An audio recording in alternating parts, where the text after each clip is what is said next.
Hello student, हम लोग आज स्टेटमेंट एंड आर्ग्यूमेंट्स यानी कि कथन और तर्क चैप्टर देखेंगे। स्टेटमेंट एंड आर्ग्यूमेंट्स यानी कि कथन और तर्क। तो सबसे पहले हम लोग यहाँ पर तर्क क्या चीज है उसको समझेंगे।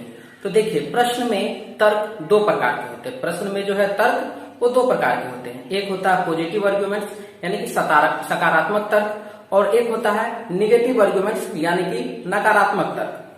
तो पॉजिटिव आर्ग्यूमेंट्स में और निगेटिव आर्ग्यूमेंट्स में हम इसको कैसे पहचान करेंगे कि यह पॉजिटिव आर्ग्यूमेंट्स है या निगेटिव आर्ग्यूमेंट्स है। तो देखिए, जिसमें हाँ यस लिखा होता है वह जो होता है वो पॉजिटिव आर्ग्यूमेंट्स होता है, और जिसमें नहीं लिखा हुआ रहता है वह निगेटिव आर्ग्यूमेंट्स होता है।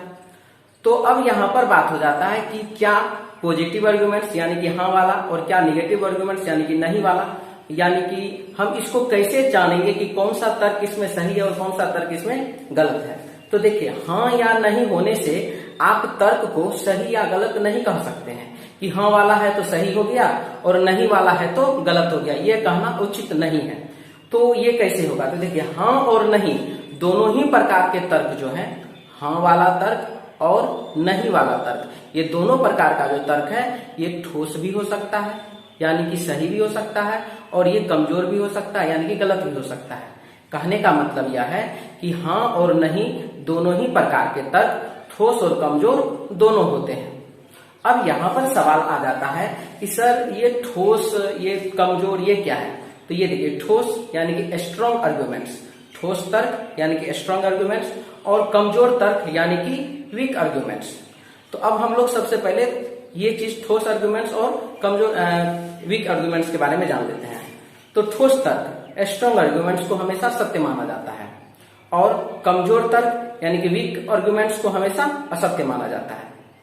तो अब यह चीज हम लोग यहाँ से चलते हैं आगे रूल के तरफ। तो रूल जो है आप लोगों को स्क्रीन पर नजर आ रहा है। हम सारे के सारे रूल आप लोगों के सामने स्क्रीन पर लिख दे रहे हैं, जो कि आप वहां से आप कॉपी कर लेंगे।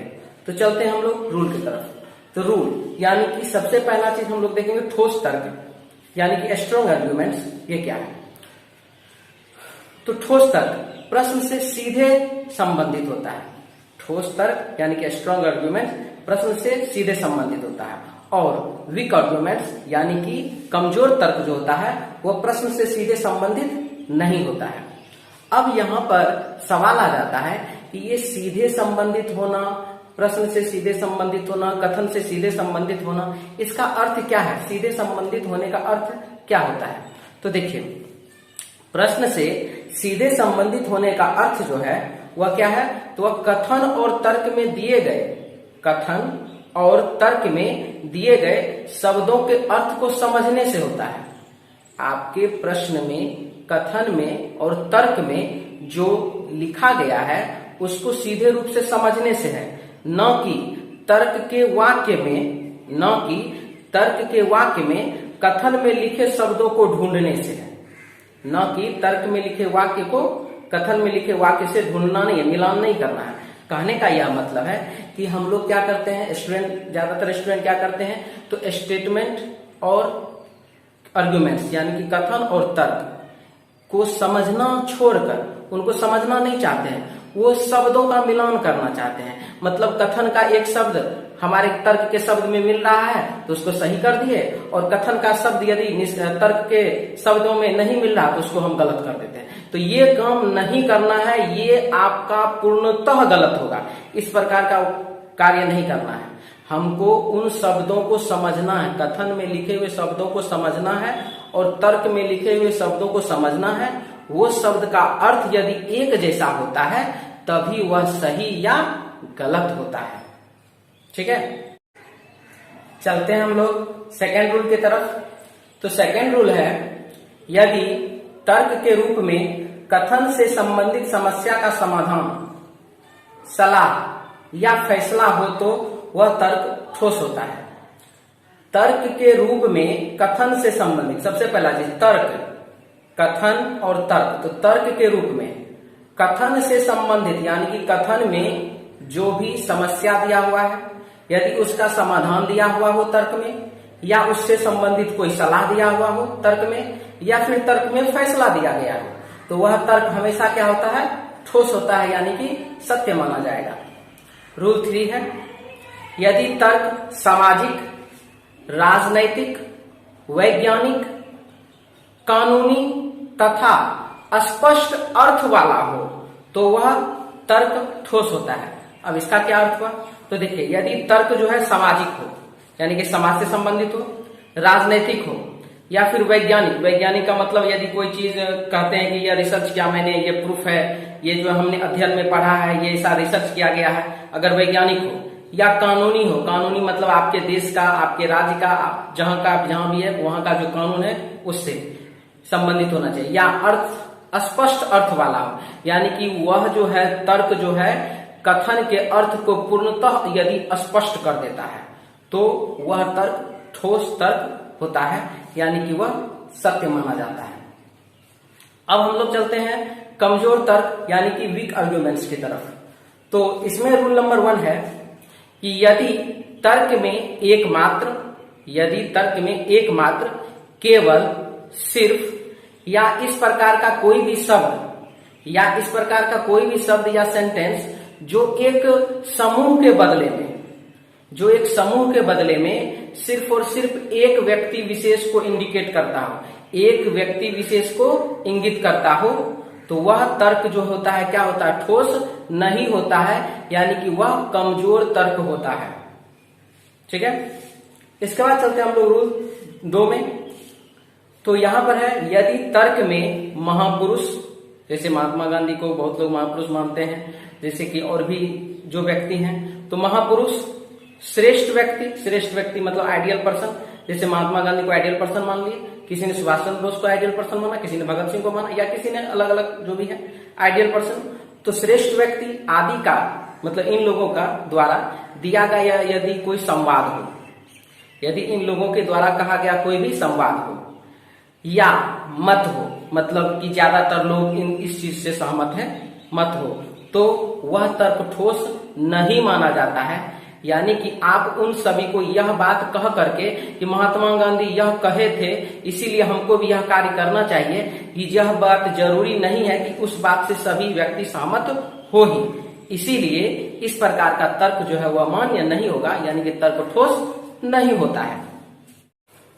चलते हैं हम लोग अब इन सभी बातों का जो सारांश यानी कि जो समरी निकलता है उसके तरफ। तो देखिए, प्रश्न में दिए गए तर्क पर हमें विचार करना होता है। प्रश्न में जो तर्क दिया गया उस पर हमको विचार करना है कि दिया गया तर्क ठोस है या कमजोर है। प्रश्न में जो तर्क दिया जाएगा उस पर हमको विचार करना है कि तर्क जो है वह ठोस है कि कमजोर है।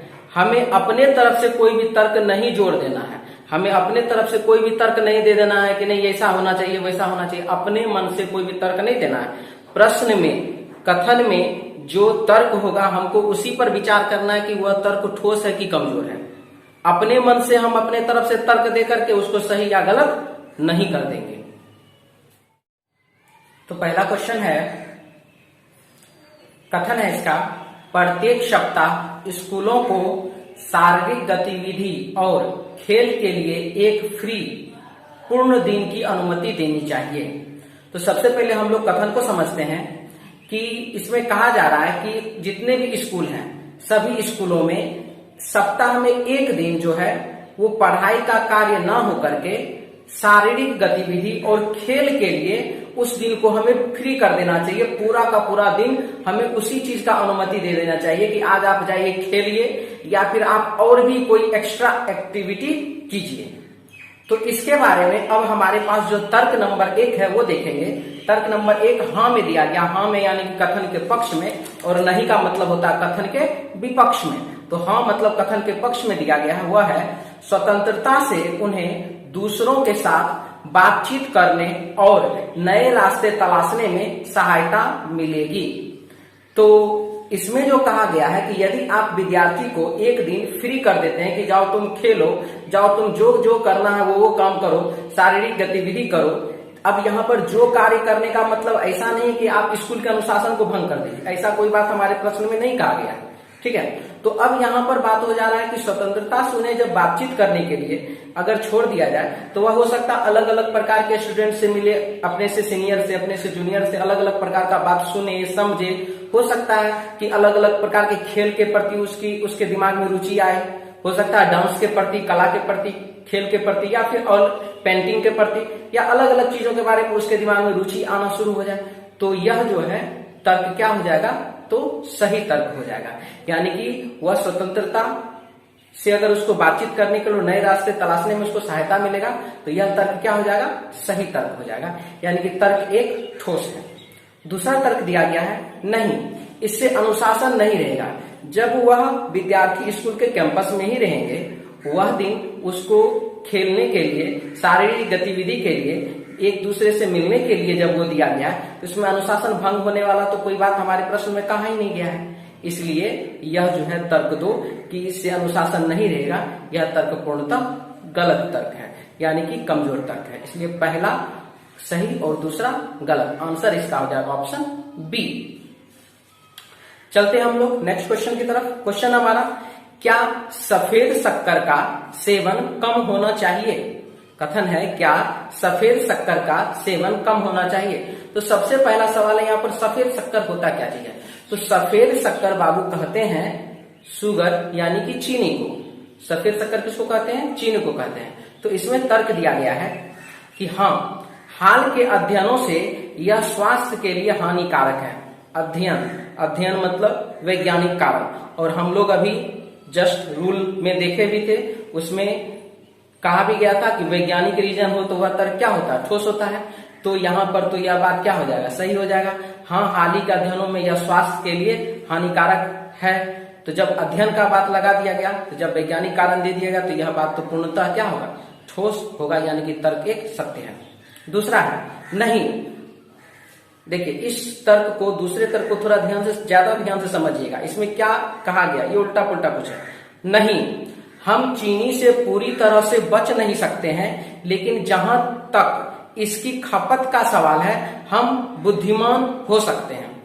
तो जब यहां पर बात, उसको जो तर्क उन्होंने दिया है, तर्क नंबर 2 में जो भी तर्क दिया गया है, उसे वह नहीं वाले तर्क में नहीं देना चाहिए था, उसे वह हाँ कह करके देना चाहिए था कि हाँ, मैं सफेद शक्कर का सेवन करने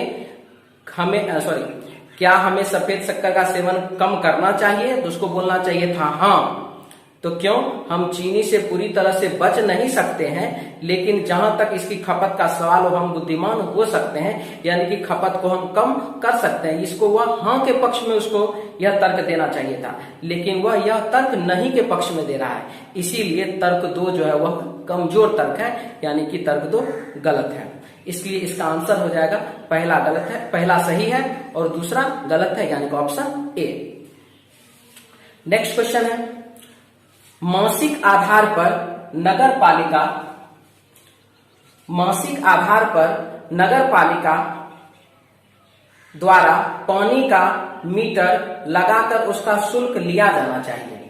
कहा गया है कि मासिक आधार पर, जैसे कि बिजली का बिल, आप जितना बिजली प्रयोग करते हैं उतना मीटर चलता है, और मीटर चलता है और उस हिसाब से आप बिजली का बिल देते हैं। तो उसी प्रकार से यहाँ कहा गया है कि नगर पालिका को क्या करना चाहिए, पानी का मीटर लगा देना चाहिए, और जिस घर में, जिस जगह पर जितना पानी प्रयोग होगा और वह उतना पानी का शुल्क दे देगा, किराया मतलब बिल दे देगा। ये बात कहा गया है।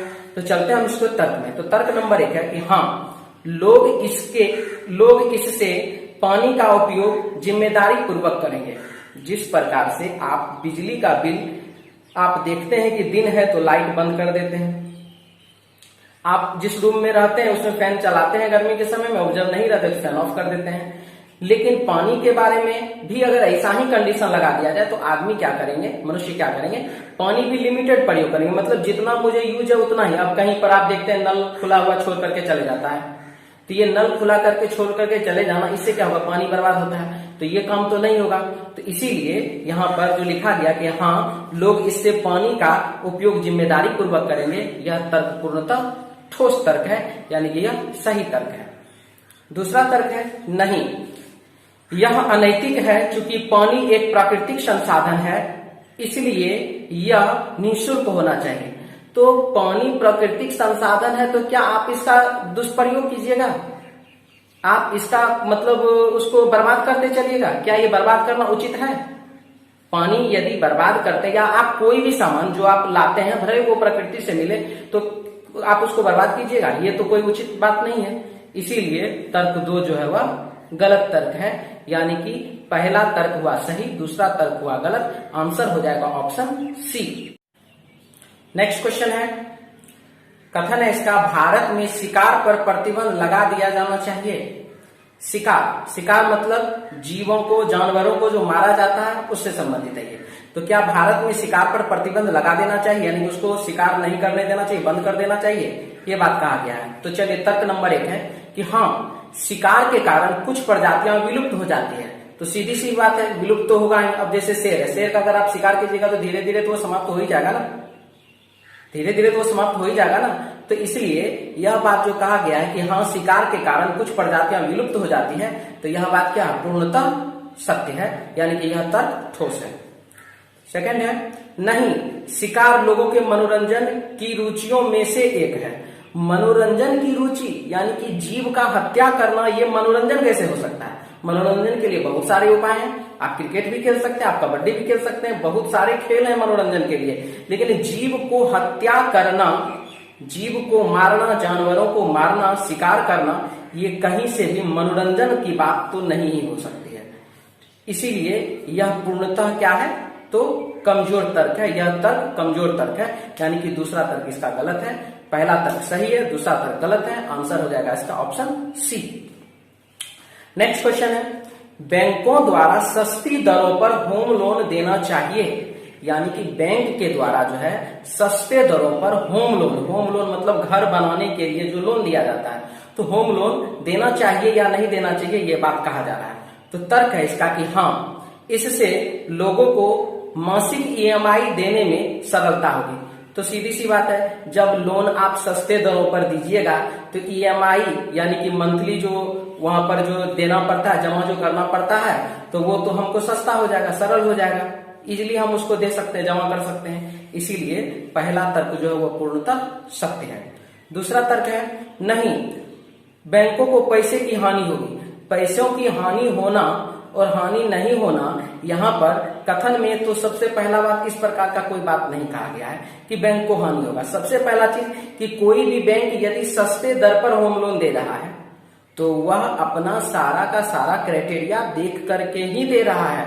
बैंक को यह बात पता है कि उसको हानि होगा या लाभ होगा। अगर वह सस्ते दरों पर होम लोन दे रहा है तो वह कोई भी बिजनेसमैन या कोई भी संस्था नुकसान में तो व्यवसाय नहीं करता है। तो यहाँ पर कि नहीं बैंकों को पैसे की हानि होगी, यह कहना पूर्णतः कमजोर तर्क के रूप में है, यह पूर्णतः अनुचित है।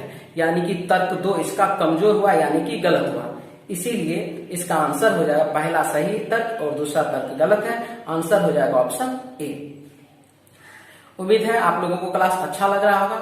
आप लोग चैनल को लाइक कीजिए, शेयर कीजिए और सब्सक्राइब कीजिए। साथ ही साथ मैंने और भी चैप्टर का जो वीडियो दिया हुआ है वो आपको लिंक डिस्क्रिप्शन में मिल जाएगा, आप लोग उनको भी देख सकते हैं।